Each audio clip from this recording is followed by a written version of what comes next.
Alors, bonsoir. 10 août 2020, procès-verbal de la séance ordinaire de la municipalité de la Conception. Présent, Mme Diane Pigeon, Mme Michèle Hudon, Mme Rémillard, M. Beaulieu, M. Castillo et formant le quorum avec la présidence, M. le maire Plouffe. Donc, séance ordinaire à huis clos du 10 août 2020. Point numéro 1, ouverture de la séance ordinaire à huis clos par visioconférence Zoom. Alors, si vous permettez, on souhaite la bienvenue à tous les participants. Et puis, également, les gens qui vont pouvoir y assister à cette vidéoconférence. Et puis, vous êtes les bienvenus. Puis, on espère quand même que ces rencontres-là vont devenir physiques dans un éventuellement assez rapproché, si vous voulez, une échéance assez rapprochée. Alors, si vous voulez, on va y aller avec l'ouverture de la séance.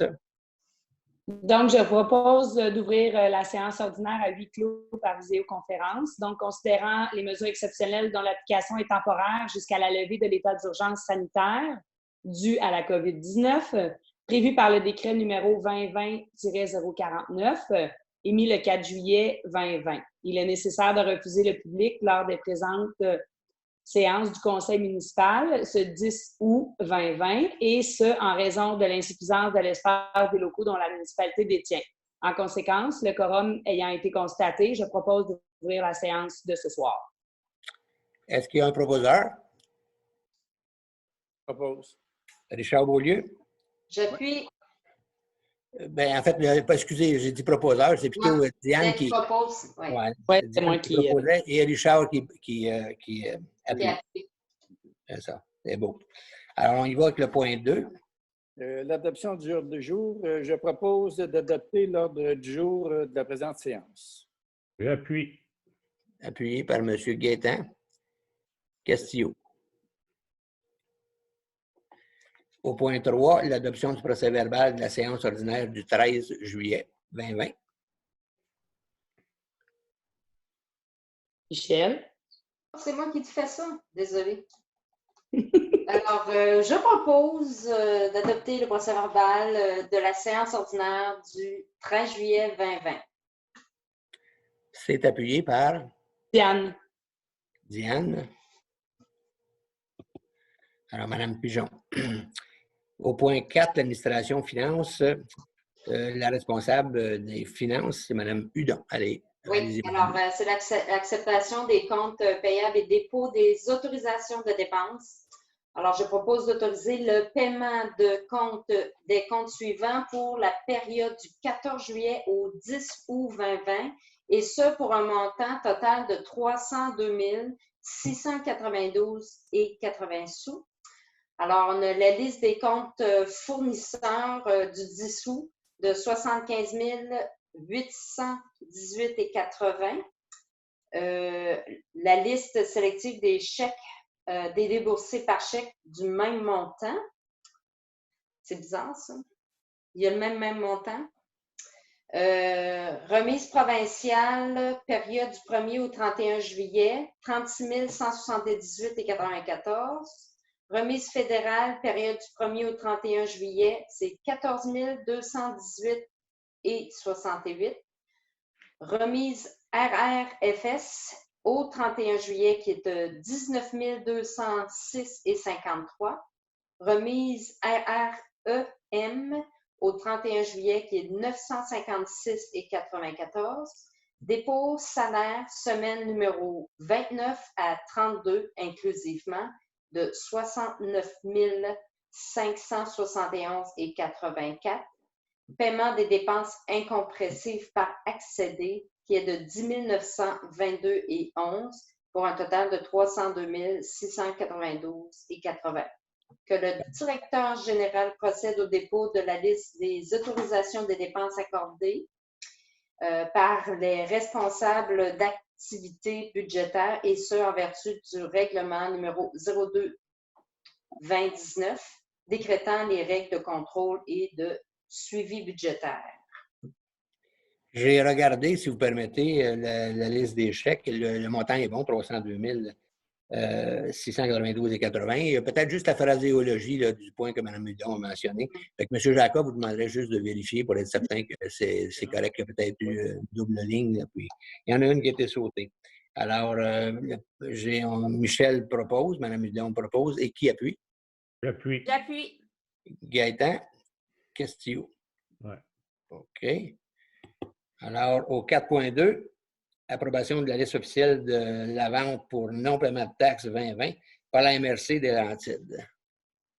Alors, considérant que les taxes ainsi que d'autres sommes dues sont impayées sur certains immeubles de la municipalité de la Conception, que la municipalité de la Conception désire protéger ses créances, que la municipalité de la Conception a fait tous les efforts raisonnables pour retrouver les adresses exactes des propriétaires et les aviser des faits pertinents, considérant que le directeur général de la municipalité de la Conception a préparé un état pour ces immeubles en défaut de paiement de taxes au cours du 4e mois précédant le 3 décembre 2020, conformément à l'article 1022 du Code municipal du Québec.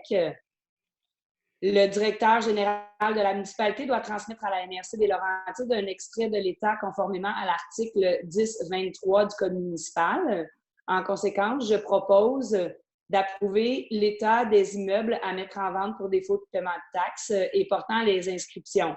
Bon, pour l'instant, on ne donnera pas tous les matricules qui ont plusieurs chiffres. Alors, ça concerne, on a 7 dossiers, il y a 7 matricules différents. Vous allez pouvoir consulter ces matricules-là via le bureau municipal.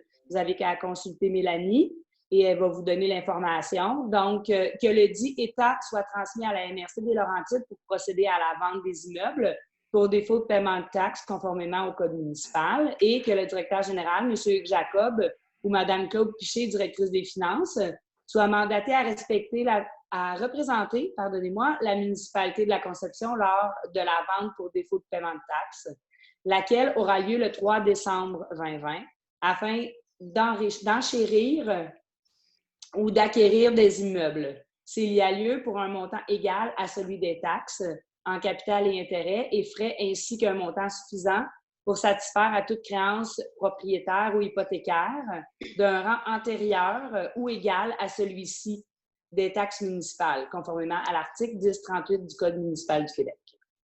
Voilà. C'est bien. On sait que cette vente-là pour taxes va avoir lieu à la MRC, hein, parce que c'est peut-être pas très clair. On dit que c'est la MRC qui quand même va procéder, mais on procède avec toutes les autres municipalités à la même date. Alors, qui appuie? J'appuie. Michel Hudon. Au 4.3, nomination d'un contremaître aux travaux publics. Considérant la résolution 185-19 relativement à la nomination de M. Maxime Thérien à titre de contremaître par intérim pour le service des travaux publics de la municipalité, considérant les recommandations favorables du directeur des services techniques et du directeur général, en conséquence, je propose de nommer M. Maxime Thérien à titre de contremaître au service des travaux publics, et ce, aux conditions énoncées à son contrat de travail, et d'autoriser le directeur général et le maire à signer le dit contrat. J'appuie. Appuyé par Gaëtan Castillo.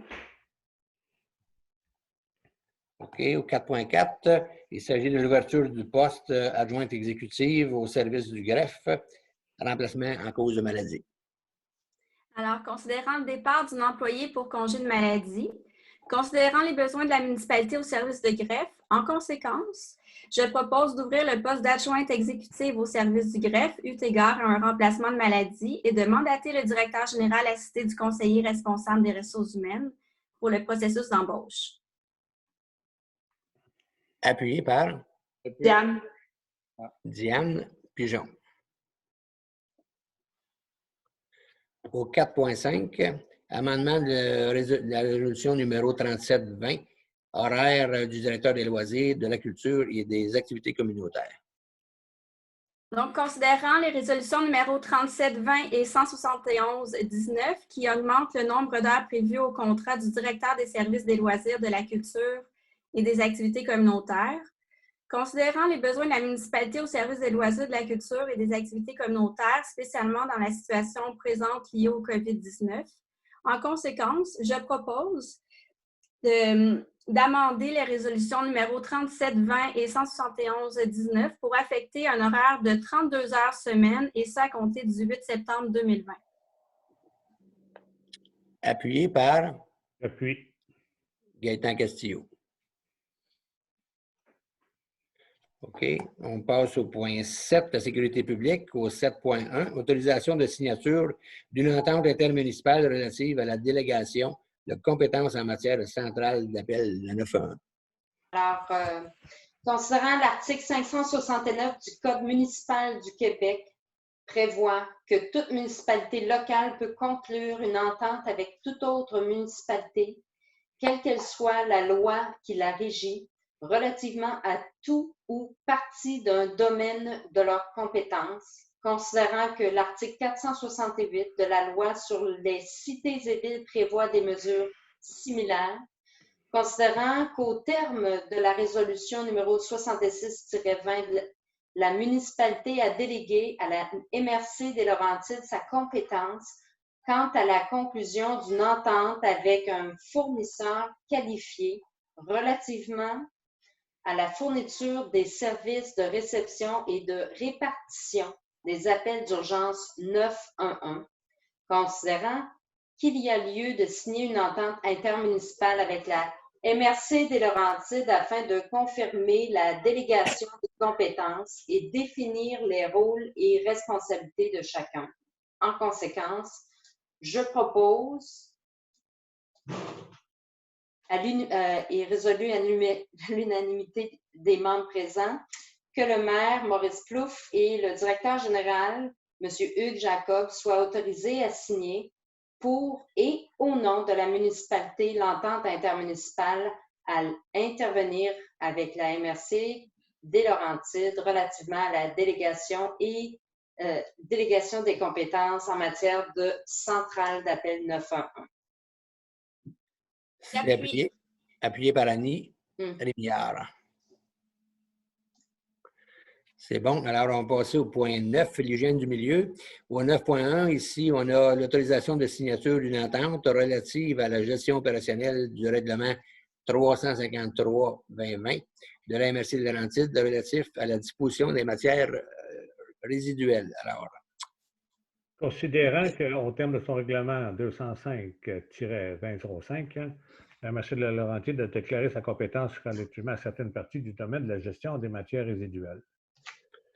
Considérant que depuis l'ensemble des villes et municipalités locales faisant partie du territoire de la MRC de Laurentides ont part de leur intention d'assumer par elles-mêmes les opérations de cueillette et de transport des matières résiduelles sur le territoire respectif, considérant que la MRC de Laurentides a modifié sa déclaration de compétence afin de limiter sa portée et d'exclure ainsi la cueillette et le transport des matières résiduelles pour l'ensemble des villes et municipalités dont le territoire est compris dans le sien par l'adoption du règlement 333-2018, conservant toutefois sa compétence en matière de disposition de matières résiduelles.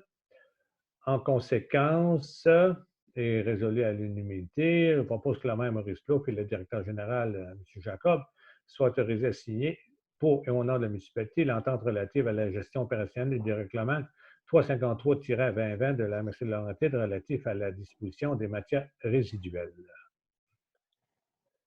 c'est appuyé par M. Beaulieu, Richard.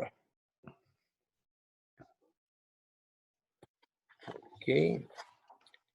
Alors, c'est la période de questions des citoyens. Malheureusement, compte tenu que c'est à huis clos, il n'y a pas vraiment de questions comme telles. Quoique, quand même, vous allez recevoir bientôt pour les citoyens un document, en fait, qui explique un peu ce qui se passe au niveau des rivières et des cours d'eau, un petit peu partout, les accès, qu'est-ce qu'on fait pour contrôler. Il y a quelques questions qui se posent, si tu veux, on soit des courriels, si vous voulez, là-dessus. Mais spécifiquement, on pourra envoyer un communiqué à la population.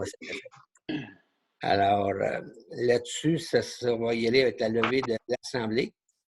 Alors, je propose de lever la séance ordinaire de ce soir. Une seconde.